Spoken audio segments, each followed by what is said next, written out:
Hello, everybody, and welcome to the Board Game Geek Show for Friday, October 12th, 2018.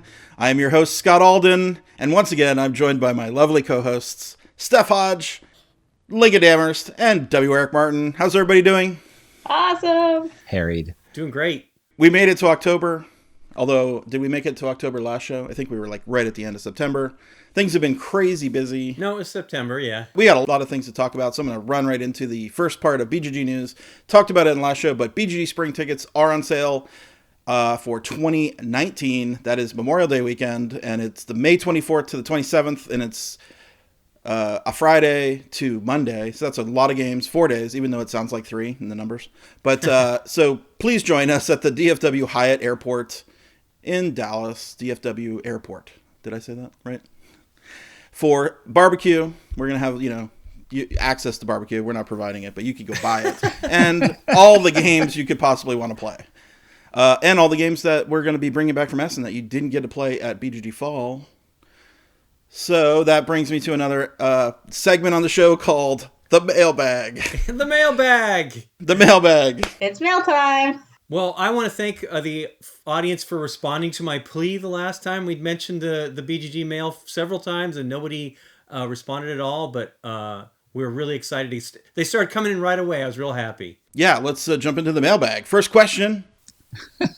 The first one is from Rico Melchert. He says, yes, we're here and we're listening. Also, the question is, and this is a good question, what game is perhaps not favorite, but most missed BGG number 1 in the rankings, and why? So for those of you who didn't know what the top ranked games were prior to Gloomhaven, and this is going back chronologically, so the previous to Gloomhaven was Pandemic Legacy, and then Twilight Struggle, Agricola, Puerto Rico, Tigris and Euphrates, and Paths of Glory. So I open it to the group. What is your most missed number 1 game on Board Game Geek? Well, so I'm not really a huge fan of any of these, unfortunately. And I bought 2 of them because I'm like, I got to play the number 1 game. But I guess an Uwe Rosenberg Agricola would probably be my favorite. It's funny that you don't really like Agricola, but you like Feast for Odin. So they're kind of... And love Caverna, too. And Caverna. I love Caverna. Yeah, so Yeah. Agricola is your black sheep of the Uwe games. Well, Fields of Arl is my favorite. Yeah. I probably would say Puerto Rico. It's really one of my favorite games of all time, although Tigris and Euphrates is right up in there, too. I'm pretty certain Scott might pick that one. But Puerto Rico was awesome. It still is awesome. It doesn't get the buzz that it used to, but it is fantastic. I'm going to piggyback on what I know is Scott's answer, Tigris and Euphrates, mostly just because I've recently been playing a number of Knizia games, and you're just reminded of how good he is and how much better the games get the more you play them. Puerto Rico might be second, except I went in against people who already knew everything, so then I was just a dummy who did the wrong things. Like, you need to grow with a group organically. Hey, that's what happened with me and Agricola. Yes. It's tough to get into if everyone else already knows it, and you're just, like, wandering through a field like, I don't know what I'm doing. I'll do this. No! I never had that feeling with Puerto Rico. Like, I was always jumping in. I was always playing it the way I wanted to play it, but I was never criticized for that. Maybe we just didn't play it enough. All depends on the people you play with. Scott, was your favorite one Tigris and Euphrates? As both of you have alluded to, it is Tigris and Euphrates. I don't know. So the way that game came about to me was like such a weird feeling. Like, every time I feel that same feeling, I know that game is going to be awesome, right? Like it gives you like the tingles or something, some kind of inexplicable like, wow, the joy and just the feeling of fun that you get out of playing these things, and the joy of discovery, I think, is really the thing. And then once I discovered that game, it's like changed my life. I've mentioned it many times before.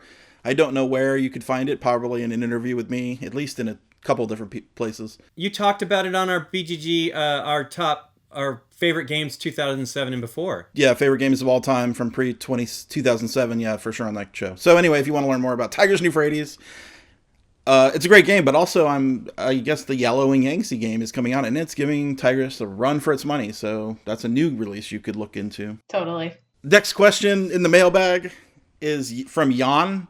He says, questions? Okay. Questions. He gave us like 5 questions. Most of them I'm going to answer probably on forums or write to him directly, but the one that I'm going to share with the group is how many people are behind the BGG show, and how long does it typically take to film and edit an episode? And Lincoln could probably answer that one, right? Well, you guys, what you see is the length of our recording time, maybe with a little bit of prep beforehand. So we spend maybe at most an hour and a half. And then the editing is waiting for the files to come. Eric, usually the last one to come into the gate. And then I rush it through. Sometimes the episode that we had with Rodney hosting, for some reason that episode took a short amount of time to edit and was relatively smooth. I don't know what the deal was there. But then the worst is like when there's last time we had some technical issues, and hopefully Steph's got that worked out this week. We talked about it all, this weekend. And so it took a little bit more time to edit around the problems, and I actually had to take out a few of her responses because they were so staticky. It was terrible. Because it was fine at the beginning and it just got bad by the end. But usually maybe 8 hours, Working I'd on say. it. Yeah. I think we're going to be fine. Wait, so how long does it typically take to edit? About 8 hours, I'd say. 8 hours. That's a lot of hours for 1 hour show. Some have been worse, though. I will say there has been one episode that was maybe 14 hours. That is crazy. I hope you guys appreciate the work that Lincoln has put into the show. I sure do. So there you go. 8 hours for 1 hour of episode. You know what? Jan did have another question that I thought was good for the group. What's each of our favorite game mechanisms in games, or what could make you instantly want to play a game? I guess you could say either thing. Pick a mechanism on BGG, or come up with something like some element of a game that would make you want to play it. Just, oh yeah, I want to play that game. I'm ready to answer right away. Cooperative play is one of my favorite things. It has just grown hugely in the last 10 years, and almost without fail, if it says cooperative play, I want to try it out. So that's probably my favorite mechanism right now. How about you, Steph? I love card drafting. So if it has a mechanic much like Seven Wonders, I'm all in. I love passing those cards and like picking the right card and making sure like the next player doesn't get the card they need. I just love being like that. I'm kind of in the same boat, except I go for trick taking. So I'm getting a random hand of cards instead of drafting. I have to deal with fate, what fate puts in my hands, and then hope I can make something out of it. That's good. Those are all great mechanisms, but the correct answer is time track. Now, you may be asking yourself, what is time track? Time track is when you advance your worker forward in time, and then you don't get your turn again until you are the last person in time. Does that make sense? There's some really good games like Thebes and There's some amazing Olympus. games. Yeah. Samara had a pretty cool one similar to Samara, a vastly underrated game, Samara. Thebes, another one. Love it. An oldie but goodie, Around the World in 80 Days. Oh, sure. Yeah. Is that a time track? Maybe I'm misremembering. Now I don't even remember which games all have time tracks, but there are plenty of them. I don't think it's listed as a mechanism on BGG, unfortunately. We should ask somebody to fix that. So it's a little hard to trick it. What do we call those, Eric? I think this is a project for 2020 where we have the great category mechanism. The great category. Reshuffle. Yes. That's right. Because typically we have asked people to list 50 games if they want to get a mechanism added, show that it really has some support for it. And that way we're not adding a mechanism that exists in 5 games or 10 games or something small, but something that we think will repeat. 50 games is a lot to ask, though. 50 is a lot. We may have to lower that. Yeah. I think I could come up with a good way, like a user-driven system that's not so just give us the 50 games. Like we can program and make something to create a tool that. Well, typically then a person will make a geek list that shows those games, and then we can sort of add those immediately if they have done that. Oh, people can also add to it. That'd be good with a collaborative effort. But I have a better way. Not a geek list. Okay, good. Okay. I have it in my head. I should write notes, but we're in the middle of the show and we got a long show ahead, so we'll just power on through. Mike McCarthy asks, he says, proof somebody's watching. Thank you, Mike McCarthy. Thank you, everybody, by the way. This is really exciting. This is a good question. What is the longest board game in duration you have played in one sitting? So a single board game, the longest it's taken to, I'm guessing what is your limitations here? Like human strength of how long can you stay up and play one game? Yeah. Well, I've never played Mega Civ, so I know that would probably be one of the longest ones. Mega Civ would definitely be one of those. But you personally, what have you played that you remember being the longest game you ever played? Arkham Horror is one of the ones that's usually like 8 hours or so for a good one. Arkham of horror for 8 hours? Yeah, it depends. Like if you have a bunch of the expansions, and we played. Aaron is like the king of that, and we went over to his house one day and played, and had maybe 3 or 4 expansions, all the fantastic minis like that Scott has, and we played all day long. Had pizza sent in. It was great. It was the best game of Arkham probably we've ever had. That definitely can happen, especially when you have all of it and you have like 5 or 6 players. It just takes a long time. I think I have to go with Sid Meier's Civilization.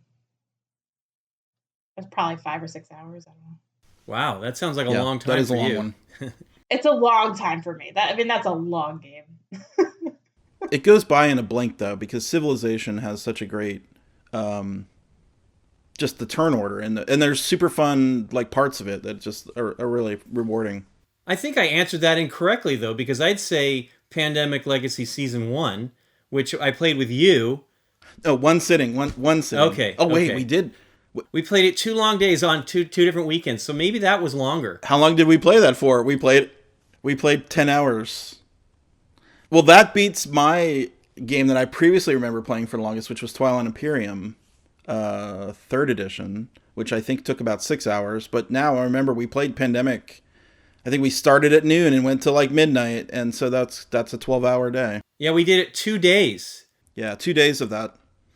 It was a long time. So that's our longest one. Eric, have you played anything longer than 30 minutes? That's right. Normally, I was trying to think about that in Indonesia from Splatter. Nice. A bunch of Age of Steam games, various expansions sometimes go long. But when you mentioned Pandemic Legacy, yes. I played that in 3 sessions with 2 guys I love playing games with, and it was 8 hours each time, something like that. And longest, I will sit and play games. I did a 30-hour game session once. Wow. After an 8-hour car ride. That was at the Gathering. I showed up at the Gathering after an 8-hour car ride and played for 30 hours straight and then collapsed. But normally I like lots of little, shorter games, hour long. Yeah. The endurance is in the playing, not in the particular game. Okay, moving on. Mike has another question just for me, but you guys can feel free to answer if you have a favorite of one of these games, but I suspect maybe not. I don't know. There could be. Maybe. We'll see. It says, Aldie is a self-proclaimed dungeon crawl fan. What is his 3 favorite? No point. Mike says there's no point in owning more than 3. Oh, Mike, no. You have to own all of them because you never know when it's going to strike.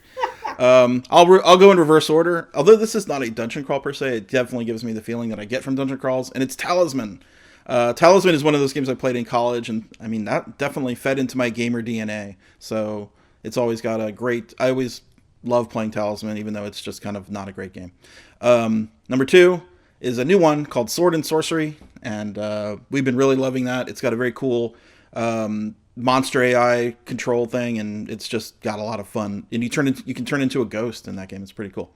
Number 1, of course, Gloomhaven. If you have not played Gloomhaven, every gamer should play it. It has such a great mechanisms and the feel of controlling your character, and it's got a kind of a little bit of Euro in there. You're kind of like resource managing your energy. So those are my 3.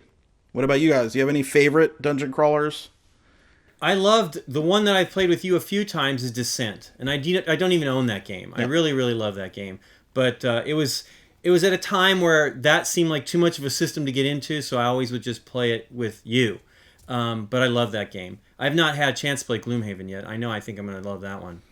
Yeah, so Descent really should be tied with Talisman, but I just picked the quickest 3 I could think of. But Descent, yeah, definitely had my share of fun with that. So that'd be like tied with number 3. Alan Moon has the most amazing set with that beautiful terrain. I don't know if he got rid of it, but that was fantastic. And I think he played at the entire Gathering. I think he played every day. Wow. He played 1 game at the Gathering for the whole entire time. So there you go. There's his longest. Steph, do you have a dungeon crawler? I'm gonna guess no. Does Mansion of Madness count? I don't know. Sure, yes, that's for sure. Like a dungeon crawler. 2nd edition. You explore a map, you fight monsters, you figure the stuff out. Yeah, definitely. That was great. That's a good one. Yeah, it's really good. And 2nd edition is so much better than the first. So much better. I love it so much. All right, Eric's going to goose egg this, I'm predicting. That's right. You can... Nothing? Not Next question, please. Did you play Gloomhaven yet, Eric? I've not played Gloomhaven. Okay, Christian Kupsch. You wanted proof of us watching. Haha. Thank you. What are your This should have been the first question, but I forgot. What are your preparations for Spiel? I'm sure they are well underway. Yes, they are. As I'm going to attend myself and psyched already, I'd like to know what you prepare for. Eric, why don't you start off with that? I know there's a lot of preparation from your... So I started the Spiel 2018 preview before Spiel in 2017. I've already started the 2019 preview based on announcements from a few publishers. So my preparation started a year ahead of time. And I started in earnest early July. I sent a note to 400-something publishers asking them for information, starting to schedule demos in our booth, where we'll be interviewing publishers for 5 days. And it's just nonstop after that. As soon as Gen Con ends, the preview goes live, and then it's just pedal to the metal from that point out.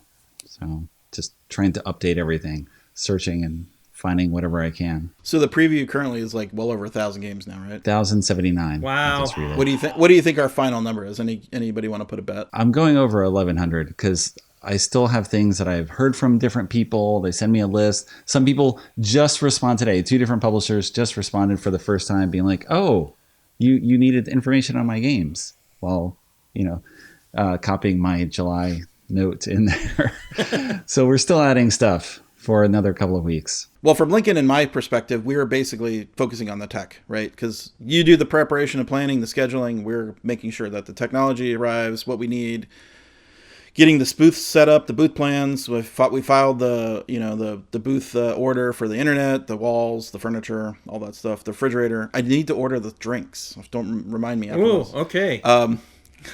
So yeah, that's where we're at with our side of the preparations. Lincoln, have anything to add to that? Oh, I mean, we got new tech we're trying this year. People complain about the audio, and we spend some. It's like, can't you buy a good mic? And we've bought very expensive microphones. We're trying 2 new things this year. We'll see how it works when we get to Essen, because we kind of need noise and the situation that you're in to see how it works. But we bought two mics we've been trying, and then several new mics for the wireless labs to see if that works. Kind of don't want to go back to the wireless labs, but if it's better, then we're going to do it. It sucks because the wireless labs slow the process down. The way we have it with the new microphones, hopefully we're having a new placement tech for that. Hopefully that'll solve those problems. But we're trying. Believe me, it's on our minds all the time. You don't even notice the sound while you're sitting in it. And it's something, you'll go off to the bathroom. We have the hall we had last year was like a secret second floor bathroom that no one else knew about. And it was super quiet. And then you'd start walking back to the hall and you just hear this like, it's like a subway train that you don't notice while you're sitting in it. Yes. But then every time, you listen to a video from the show, you press play and it's, just that wall of background noise hits you. But that's what the experience is like. It's hard to avoid that. So, Steph, I know what you've been doing, but I'll let you speak for yourself. What have you been doing to prepare for Spiel? I went into detail with Eric's preview list, and I made my own preview list. And Scott and I are we talked about it on Tuesday this week, so you should look for that. Right. Check for our live broadcast we did last Tuesday. Tuesday this week. That's stupid. So look into the future and into the past and see the show we did just this last Tuesday. We're hoping to do. Yes. Oh, if our time traveling machines work.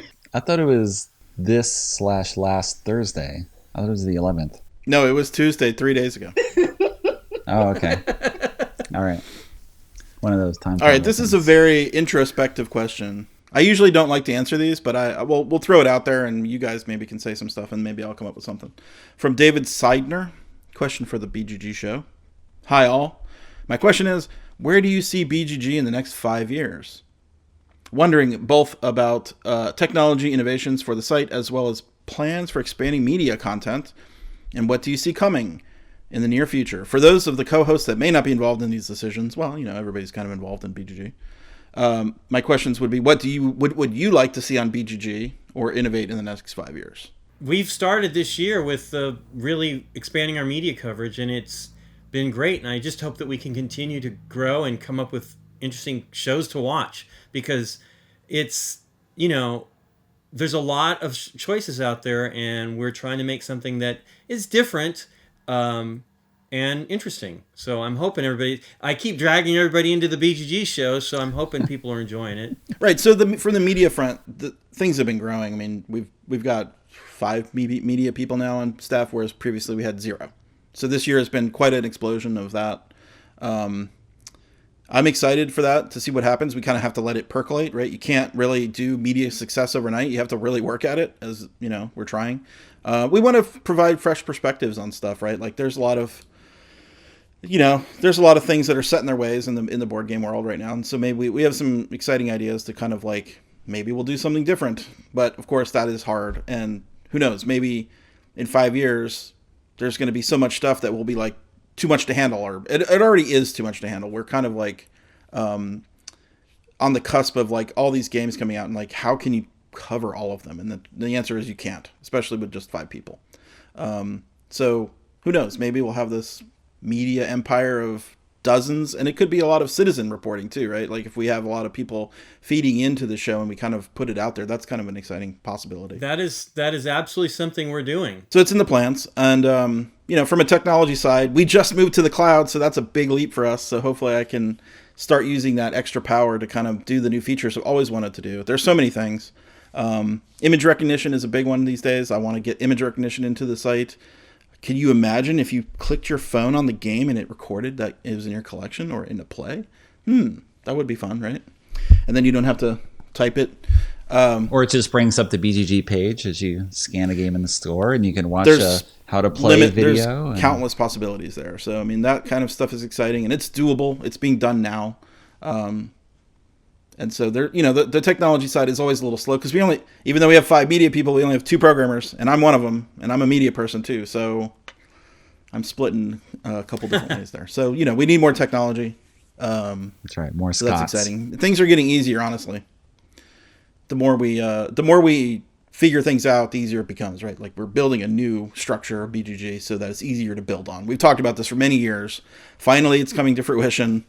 All that investment into that. So, Eric, what about you? 5 years from now, what can you think of 5 years? The amazing thing is seeing how games are sort of getting more into the mainstream. And my push lots of times is just greater mainstream awareness of modern games. And so I'll see it in various places. I walked into Barnes & Noble, and on the table of games to play, that's Scrabble and Clue, but it's also Carcassonne and Catan and Codenames. And that's just like, it's a regular thing now.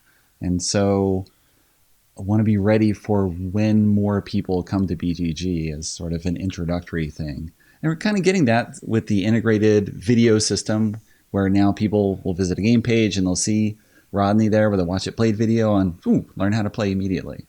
And so that's sort of welcoming for new people coming to the site. It'll be big when Catan is in the Barnes & Noble store. That maybe jump the shark at that point. Yes. Steph, how about you? Do you have any kind of things floating in your head that you would love to see BGG innovate on? And so I'm photo girl. I want to see all the photos. I'm drawn to photos and imagery, so I would like to see more of that, I suppose, just everywhere. The main page has a little section for photos, but I wonder if they could be integrated a little different. I don't know.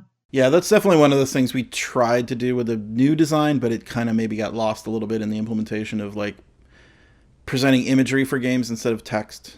So we may need to go back and kind of rethink that a bit. The new game page design does emphasize it more. It's like a bigger representative image, a background image, and it's a small feature, but at least it's like, here's the game. And it sort of shows it immediately rather than more the data. Yeah, it's definitely expanded from what it used to be. Remember, there was no thumbnail before, back in if you're a real old user. If I showed you the first design, you'd be like, wow, look at all that imagery. But, when you start doing the work, and it's like you kind of have to make... it has to adapt to the design. Yeah, you have to make concessions to fit the data in there. I don't know. There's a better word for that, but I can't think of it right now. But yeah, so it lost a little bit of its luster of the imagery. So... But we like an iterative process here, even though it doesn't seem like it. We do change things over time, and maybe you don't notice, but we do. So hopefully that kind of eventually iterates into a beautiful page that you would love to look at, along with learning a lot of information. That's a super big challenge. Obviously, if you have any ideas, please let me know. My process is if I see a pretty picture, I click it and I want to know more. That's my process.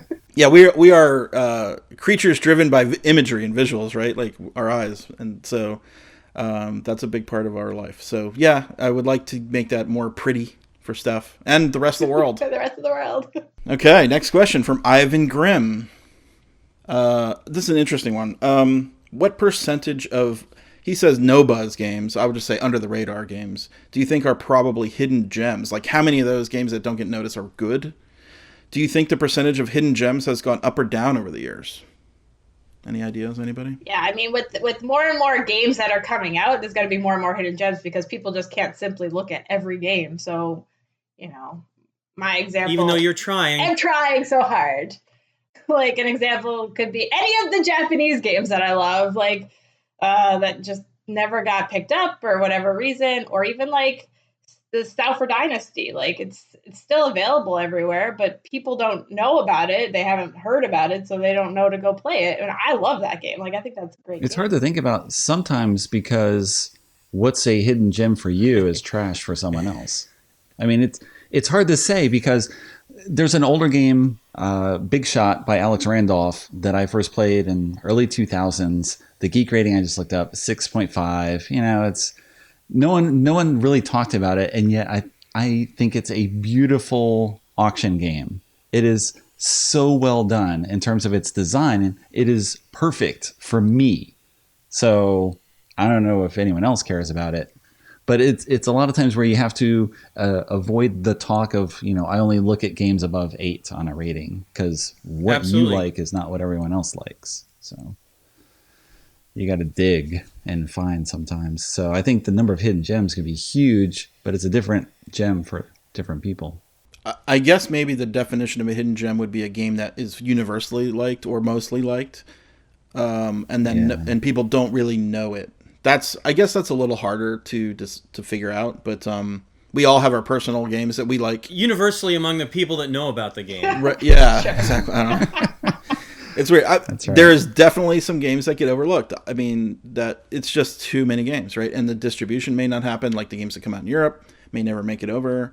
Plenty of that stuff. Luckily, games like Quacksalber von Quedlinburg won the Spiel des Jahres, and it's going to come over. But I suspect if it hadn't, it probably wouldn't, right? So one of those kind of limited distribution games, limited release. Kickstarters where they only printed couple hundred copies for the Kickstarter people, and that's it. You're never going to see it again. The one great thing is now with all these publishers, there's a lot more digging into the games that had like one appearance and then they get republished and maybe repolished up for the audience, and that's pretty great. Kashgar being a recent example of a game that people wanted but was only in German and wasn't like widely available, and now we've got Grail Games putting out their version, and it's a great game that's actually getting attention finally. You know what I mean? Yeah, definitely those kind of games where language barrier makes it not playable by many people, for sure. Okay, as a follow-up to that, what are some of your favorite hidden gems, or pick a hidden gem that you think everybody should try? Steph, any hidden games that you love and maybe other people don't know about? Immediately go to Japanese games, but I'm not going to go there. So I'm going to say Helios, even though it's not well loved. But I love it. We did it we did a game night on that. Yeah, and it's a great game. It's so good. I love it. Mine would be Team Play, which Schmidt released, a small card game you play in partnership typically. And you're just trying to collect cards in your hand to complete goals, but you can't talk with your partner. All you do is you pass cards to them. So you sort of learn what your partner's working on and try to help them out. Super simple play. That'd definitely be something under the radar because it is not flashy. It's just a little $10 game. The new version is even less flashy from WizKids, but I'm happy it's available in English. I'm trying to think of some old games that I used to love to play. Like it's always going to be an old game because those go out of print and those are definitely like less visible these days. I remember playing the Karl-Heinz Schmiedel game Extra Blot. Has anybody played that in this group? I've never played it. Where you're laying out a newspaper. I talked about it the other day with some friends. Yeah, I always thought that was kind of really special and kind of got lost in time. So A hidden gem for you. That's right. I don't know about a reprint of that, just with newspapers. Newspapers are gone. Yeah. Now it's going to be web pages. It's going to be web page layout. It can still work. That's right. It'll work, I guess, for that. Sure. And with new pop-up expansion, all sorts of things you can add in. Lincoln, did you have any hidden gems? I mean, again, mine's old games. I love Wyatt Earp, one of my favorite games. Never was a really huge game, but it's really one of my favorites. Eagle Griffin did it a few years back, and one run, and it was over. It's Mike Fitzgerald and Richard Borg, right? And it is a great game. It's really, really fun. It's one of the it's part of the Mystery Rummy series, essentially, but it just never got a ton of attention. But it is a huge hit with us. Yeah, you played it for like a year, right? Oh yeah, so it was the game of the year. We played it every week. I think I've told this story all the time, that we became sharks, and nobody wanted to play with it. It was Dave, me, and Nikki every time. And because we would always do the game of the month, where we tried to, every time we met, we'd play that game once. We did that with Wyatt Earp, and when we were all gone one time from the group for a week, somebody else took up the mantle and played it that week for us, which was great. But it's really fantastic. I hope somebody will pick it up again. Maybe somebody will get some attention. I don't know. It's great. I'm looking at 3 copies of it right now. I always have copies to give away. Anytime I see it, I buy it. Got spares. Yep, got spares. Well, Strike is the other game. I've got tons of spares. Another great game. Although Impact, I can't wait. I thought it was going to be out this summer, but I guess it's at Essen. It'll be one game will be coming home with me right away. I had to take off my earbuds to get this. Eric's going to show off his I will copy mention you could rub it in on you. Mention this as well yet if you want, but it's hard with the small arena. Stuff flies out of it much more easily. Yay. Well, so I'll probably play it with the old arena. Rachel B has a question. On your last show, Aldie implied that there are around 1,000 new games that came out this year. Probably going to be more than that. You've also talked about how the number of new games coming out is increasing quite a bit, and Rachel was wondering why. Are there new players entering the buyer's market, or if so, who are they? And are people who play games just buying more? I'd like to hear your take. Eric, what do you think about this increase in consumerism of the board game industry? Whereas back when we started, there was maybe 200 games a year that were coming out. It felt like that. There's probably hidden things. There's definitely more than 1,000 games a year. We have 1,000 games just on our Spiel preview. Several hundred of those are demo only, but many, many, many more hundreds of games have been released over the year. I know people have looked at the numbers in the past broken down, and it'll be, I think, around 3,000 games a year if you look across every title, every means of distribution. And there are more people coming into the hobby, and you can see examples of this with people talking about being new and the game that got them into the hobby. And it used to be where it was all Catan brought you in, or Ticket to Ride, or Carcassonne, and now it'll be something else, something more modern. There'll be a certain number of people 5 years down the road that say Azul got them into the hobby. Right, like every Spiel des Jahres winner definitely brings more people in, right? They each year something comes out, or some game of the year brings more people in, so I can see that happening. I mean, you can look at that at the user accounts on BGG. I mean, that number has grown tremendously if you look on it, if you chart it out. I predicted we're going to hit 2 million users by the end of the year. Wow, that's amazing. There we go. Or close to it. So yeah, where they're coming from, maybe we should look to Facebook. And when did Facebook start getting popular, and see if there's a correlation there? Like, social sharing in the board game world is always like the biggest thing. Like word of mouth, even for us, right? Oh, what did you hear about this game? Oh, what did you hear about that game? Everybody wants to talk about the games, right? So maybe Facebook or Twitter or social media has a lot to do with that growth, where maybe you didn't even know this existed until one of your friends posted a picture of them playing a game. So that could potentially explain it. Yeah. I don't think it's more people buying more. I think it's more different people coming in. Very likely. So our next question is from Angela, a.k.a. Nerfenstein. Someone write us, please. Prove that you're listening. Lincoln Damerst. Yes, love your show, she says. Thought I'd throw you a question because you all seem so sad you weren't getting emails. We were. We were sad. And we did get hammered this week, so thank you. So this question, probably for me. If you could have your own personalized character in a board game, what board game would it be and why? And I think, so one of my favorite genres is the investigative mystery games. Ooh, so I want to be a detective. Yeah. Sherlock Holmes consulting detective, or Modern crime board game. Modern crime.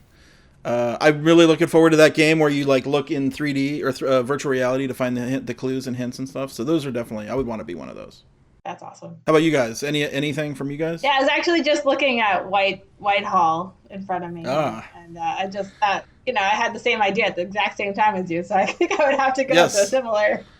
We both want to investigate stuff. I'd probably pick a dungeon crawl just so I could die 1,000 times and always respawn. Yeah, makes exactly. sense. Yep. Cool. Well, thank you for that question, Angela. Yes. So I want to mention from the Stutz Family, ninjabob on BGG. Just wanted you to know that I'm really enjoying the show. It's my favorite among all the others right now. So, wow, that's pretty high. There's so many shows to watch or listen to. So we appreciate that. Aldie mentioned that he loves dungeon crawlers. Yes, just curious about what his favorite dungeon crawler is of all time. And I will re-answer that. And my favorite from the last 5 or 10 years. Favorite of the last year. And then other hosts if you have other dungeon crawls. So this is a second dungeon crawl question. Gloomhaven is the best. It's like the perfect game for me. It's got a legacy, investigation, mystery, stickers on the board, amazing gameplay with the card play. It's going to be hard to beat Gloomhaven. I'm not saying it couldn't, but and like I said, Sword and Sorcery is also good and in a different way. So those games are pretty great.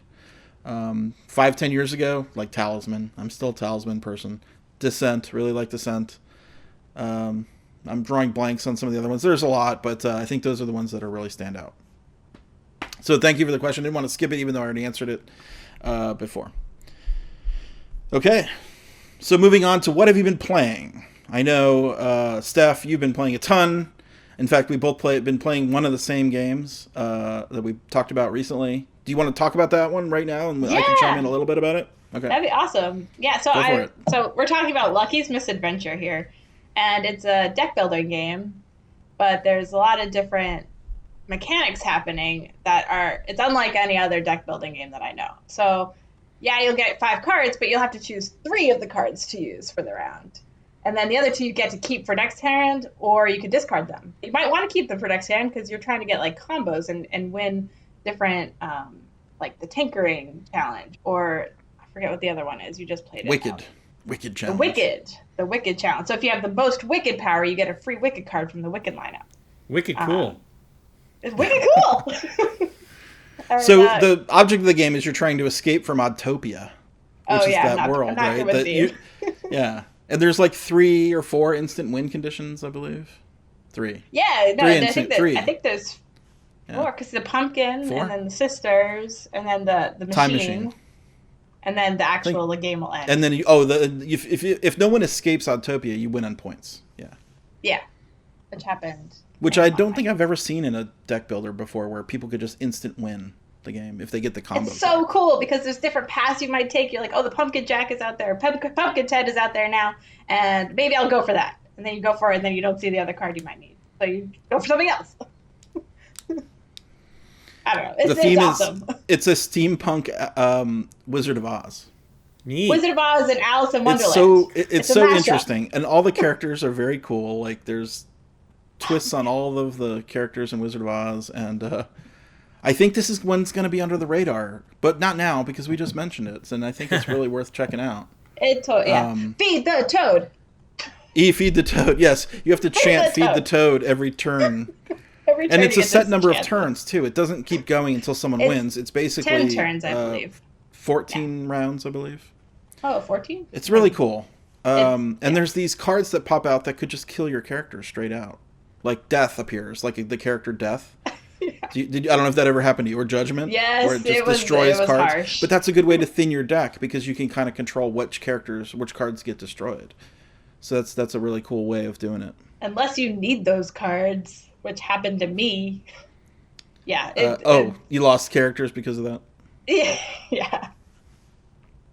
But that's the game, right? So you have these 5 cards, and whatever, like, you have to plan that, this card might come out, but it might not. I want to play it again. And you mentioned at the beginning it has the simultaneous play, which is not simultaneous actions. It's basically you choose your 3 cards, and then everybody just plays them. So that's a cool deck builder type thing that I hadn't seen before. You still resolve in turn order, but it's quick, right? Because you played your 3 cards. It's not like you're trying to play it goes all really your cards fast. and doing all your deck building stuff. So Some cards can't even be activated because if the toad lineup doesn't have like the red card, you need to activate your red card, then you can't do it. So there's that. Yeah. So if you're planning to play a certain card, the red card, it may so not. you know you can't. Yeah. Yeah, it's super clever. The artwork's amazing. The theme is great. What else can The we say artwork about is it? amazing. I really Go check like it out. Lucky's Misadventures. In Cool. Autopia. Lucky's Misadventures. It's like episode something in Escape from Autopia. So it's got a really crazy name. Episode 42, Lost in Autopia. Other games I have behind me, I've been playing a lot of Micropolis. And it's a drafting game. You're building up your ant hole. You get to draft these tiles and make your big, what are they called? Funnels or... It's the galleries is what they call it in the game. Gallery. Galleries. Thank you. I'm like, I was having a gallery. You're making these galleries of ants. So you're trying to collect fruits or get your armies in there. And you just draft 10 tiles and then the game is over. So it's a wicked fast drafting game. Plays really good with even up to 6 players. So it's a good late night, end of night game for my group. I've been really liking that. I also played a game of tags, and it's a party game for 2 to 4 players where there's categories and letters. So the category might be vegetables and the letter might be C. And if it's my turn, I can say carrot and grab that marble. And different marbles are worth different points. And so you have 30 seconds to try and answer as many different things in the categories as you can. And then you go to the next player. You flip the board to the next person and flip the timer. So it keeps going around and around till all the marbles are gone or nobody can think of any more answers. So the pressure is really on to get all of these clues answered as best you can and most points as you can get. And if you're just watching from the sides, it's like so easy. But if it's your turn, you're like, oh my God, I can't think of anything. And I assume you can't say what someone already said, right? You have to remember that too? Well, no, you take the marble out, so the marble's no longer there. Okay. Yeah. And so you just keep going, and then it comes back to you, and you're like, I didn't even think of anything during that time that I had myself thinking. It's really so fun. does everybody get a letter in a category every turn? Is that how it just keeps going? No, it's like a 4 letters by 5 categories grid of marbles. Oh, so there's only one thing in each one potential answer in each category. Yeah, that you can answer. And so you're just trying to do the lineup. And if you finish the lineup of vegetables, you get the bonus of the vegetable card, which might have 3 points on it or something. Okay, So I get it. It's a lot of I would fun. be terrible at that game. No, Real it's time, awesome. thinking quickly to come up with one word or a specific word starting with a letter. Exactly. Yeah. I'm I want not to try good it at though. We got it at Gen Con, but the board was broken, so we couldn't really play. It was like the marble board was not there. So Oh, okay. we'll try it again at Yeah, we'll BGG. try it again. It is a wonderful, wonderful game, and I can't speak highly enough about it. Lincoln, I'm sorry. What have you been playing? I played Now Boarding from Tim Fowers and Fowers Games, and it's a real-time... You discuss and plan together, and what you're trying to do is you have a board of the United States, and you have tickets that indicate that you will have passengers leaving those locations. You do not know where they're going, so you have to plan. And everybody has a plane that at the beginning can only handle 1 passenger with a base speed of 3. There is some cards that you can do upgrades, I think, that are basic one-time upgrades. So that could affect what you can do. You determine if somebody's in a location that's far away from where a ticket's at, you might be able to give that to them. And what happens is you make all your planning. The restrictions are for your planes: speed, how many passengers they can hold, and what routes you can travel. And during the game, you can upgrade them, but you can only upgrade them by completing passenger tickets. So what happens is you make your plans, you talk it over, then you flip over a timer, 15 seconds for 2 to 3 players and 20 seconds for 4 to 5 players, I believe. And so you have to do all of those things very quickly, and whenever the timer runs out, you finish off the last thing you're doing, then you plan for the next thing. So this is a cooperative real-time game? It isn't, but you discuss, right? So it's 15 minutes. I mean, I imagine whatever amount of time you need to discuss, but you have 15 seconds to complete all the actions if there's 2 to 3 players, I believe, and 20 seconds for 4 to 5 players. And so once the timer runs out, the last action you're doing, you complete it, and then you determine whoever didn't get where they wanted. You can actually coordinate with each other where you can leave somebody at a city and somebody else can pick them up. But what the deal is as you collect passengers, I think they'll have a base value of like 2 or 3. that you can purchase upgrades by purchasing another seat, or you could carry more people, or getting distance, a different right? exactly, or getting a different airline affiliation so you can travel a different path. Especially with two players, you have very restricted paths that you can travel. With 2 players, you do get one additional associated airline path that you get to choose. But obviously, the more that you can handle, the better it is for you. But the deal is you can't really go everywhere because the routes take sometimes they start like at 2 or 3, but you have things like weather that interfere with it. Sometimes you have tailwinds that will help you go faster so that the path is shorter. There are VIP passengers like children that can't travel alone. And what are you going to do if you have one seat on a plane? You can purchase a single use 1 passenger seat if you can't afford the full-on upgrade. But it's a fantastic game. Ryan Goldsberry did the art, the beautiful 60s style art that Tim Fowers is really doing a lot of lately. I really love it. Catch Me If You Can. Yes. Yeah, and it's inspired. Like the Burgle Brothers as well had some fantastic art. This is the production on this one's fantastic. So Eric, what have you been playing?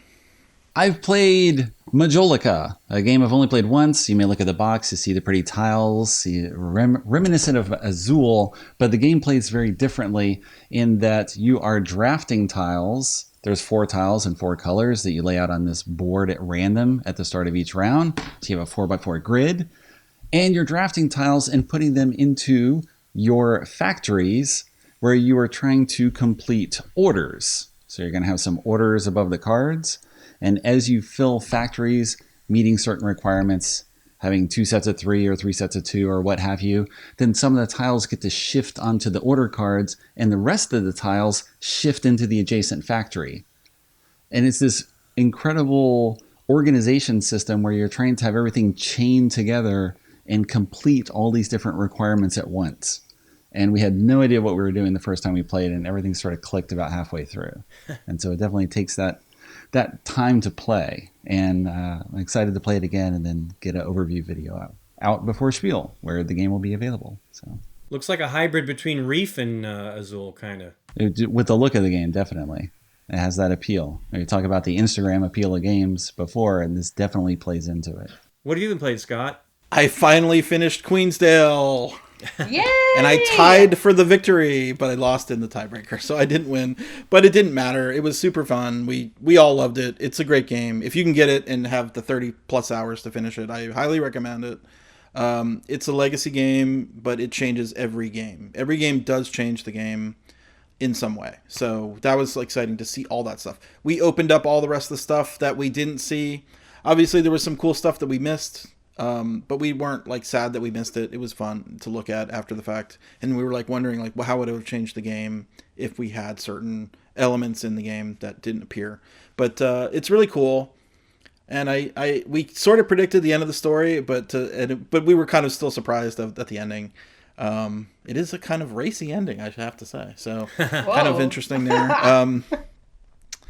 So hopefully people get a chance to play that. I have a suspicion, although I think it's sold out now in the stores online. I don't know about local stores, but I think it's a little hard to find. So I hope it gets another print or another run in America and pick it up. There's a lot of game there. I also played, in addition to the Lucky's Misadventures, Cryptid, which is the deduction game made for me. It's so good. I love deduction games, and this one is fantastic.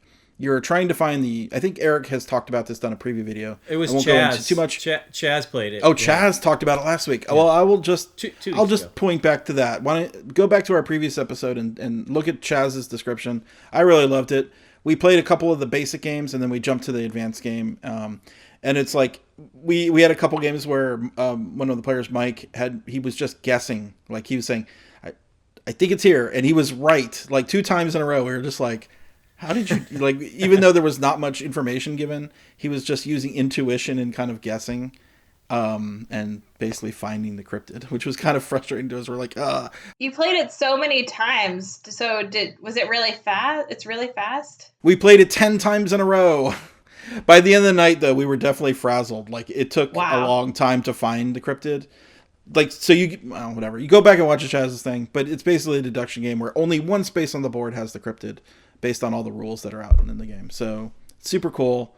I will play it gladly anytime. It's a keeper, so check that out if you get a chance. Yeah, that sounds cool. Well, that wraps up another week for the Board Game Geek Show. Thank you, everybody, for watching. Especially thank you to the people who sent us email. We really loved it. If you want to send us an email, we'll probably do another mail segment in the future. It's bggshow@boardgamegeek.com. We appreciate all the subscriptions, likes, thumbs up, shares, all that stuff. And thank you to my lovely co-hosts, W. Eric Martin. That's right. See you in Essen, where we'll do a live show. Steph Hodge and Lincoln Damerst. Bye. See you at Essen. Bye, guys. It was great talking to you. Bye, everybody. Yay.